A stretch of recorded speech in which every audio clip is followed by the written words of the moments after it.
Gerakan dan bacaan sholat. Takbiratul ihram. Takbiratul ihram merupakan rukun sholat. Harus dilakukan baik menjadi imam, makmum, maupun sholat sendirian. Nabi SAW bersabda, kunci sholat adalah bersuci, memulainya dengan takbir, dan mengakhirinya dengan salam. Hadis riwayat Abu Dawud dan disahihkan oleh Al-Albani. Yang dimaksud takbiratul ihram adalah ucapan Allahu Akbar, bukan mengangkat tangan ketika takbir. Mengangkat tangan hanyalah gerakan yang disunnahkan untuk dilakukan ketika mengucapkan takbiratul ihram. Keadaan tangan ketika takbir. Yang pertama, telapak tangan dibentangkan secara sempurna dan tidak menggenggam. Jari-jari telapak tangan tidak terlalu lebar dan tidak terlalu rapat. Telapak tangan dihadapkan ke kiblat dan diangkat setinggi pundak atau telinga. Cara mengangkat tangan ketika takbir ada 3. Yang pertama, mengangkat tangan lalu bersedekap sebelum takbir. Hal ini berdasarkan hadis riwayat Bukhari dan An-Nasa'i. Yang kedua, mengangkat tangan lalu sedekap bersama dengan takbir. Hal ini berdasarkan hadis riwayat Bukhari. Yang ketiga, mengangkat tangan lalu bersedekap sesudah takbir. Hal ini berdasarkan hadis riwayat Bukhari dan Abu Dawud. Takbiratul ihram harus dilakukan dalam keadaan posisi tubuh tegak sempurna dan tidak boleh sambil condong mau ruku'. Karena syarat sahnya takbiratul ihram adalah dilakukan sambil berdiri bagi yang mampu. Takbiratul ihram hanya dilakukan sekali dan tidak perlu diulang-ulang. Takbiratul ihram tidak disyaratkan harus dibarengkan dengan niat sholat. Menggabungkan dua hal ini adalah mustahil. Karena anggapan inilah banyak orang yang ditimpa penyakit was-was ketika takbir, sehingga takbirnya dilakukan berulang-ulang. Orang yang sholat sendirian atau makmum, takbirnya dibaca pelan, hanya terdengar dirinya sendiri. Jika ada kebutuhan, misalnya suara imam terlalu pelan, sehingga dikhawatirkan tidak terdengar makmum yang di belakang, maka dibolehkan bagi sebagian makmum untuk mengulang suara imam dengan keras. Allahu Akbar.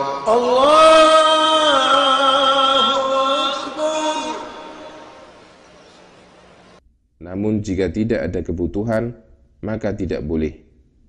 Misalnya suara imam sudah ada pengeras suara atau mikrofon. Hal ini berlaku untuk semua sholat. Cara membaca takbir, Allahu Akbar, yang dipanjangkan hanya lafal Allah, sedangkan Akbar dibaca pendek. Kesalahan ketika takbiratul ihram.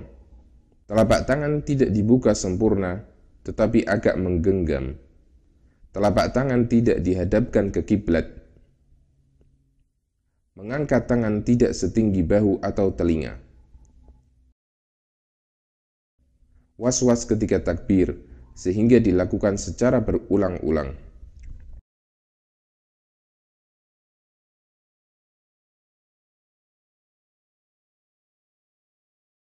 Takbir sambil tergesa-gesa untuk melakukan rukuk. Hal ini biasa dilakukan untuk makmum masbuk yang menjumpai imam sedang rukuk, agar mendapatkan 1 rakaat bersama imam. Namun, kesalahan ini menyebabkan batalnya takbir yang dia lakukan. Karena syarat sahnya takbir adalah dilakukan sambil berdiri. Dan jika takbiratul ihram batal, maka sholatnya juga batal.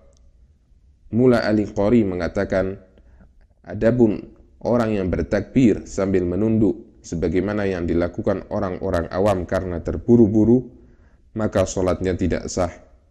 Karena berdiri adalah syarat sahnya takbiratul ihram bagi yang mampu. Kesalahan-kesalahan dalam membaca takbir. Allahu.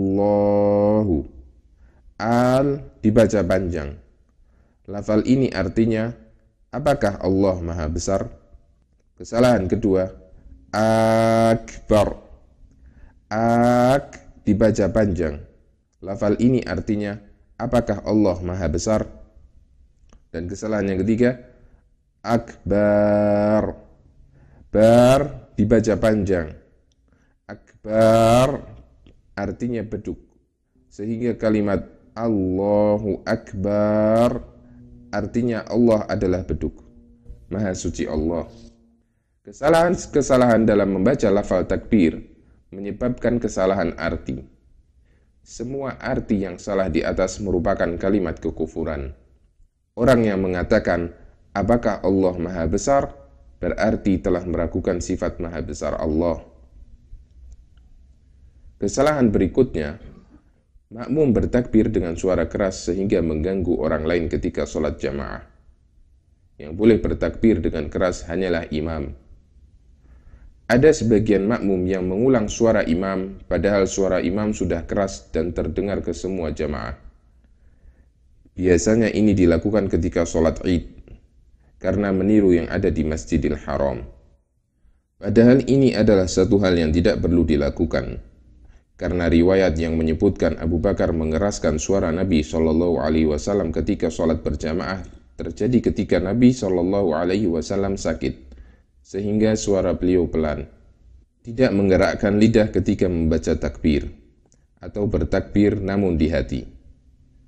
Sebagian ulama menganggap orang yang bertakbir di batin atau hati dan tidak diucapkan bisa membatalkan sholat. Di antara yang berpendapat demikian adalah Imam Asy-Syafi'i. Karena sholat adalah ibadah zikir dan gerakan. Bertakbir merupakan bagian dari zikir ketika sholat. Bertakbir baru bisa dianggap sah jika diucapkan. Termasuk kesalahan ketika membaca takbir. Membaca takbir terlalu panjang. Allahu Akbar. Sehingga kata Allah lebih dari 2 harokat.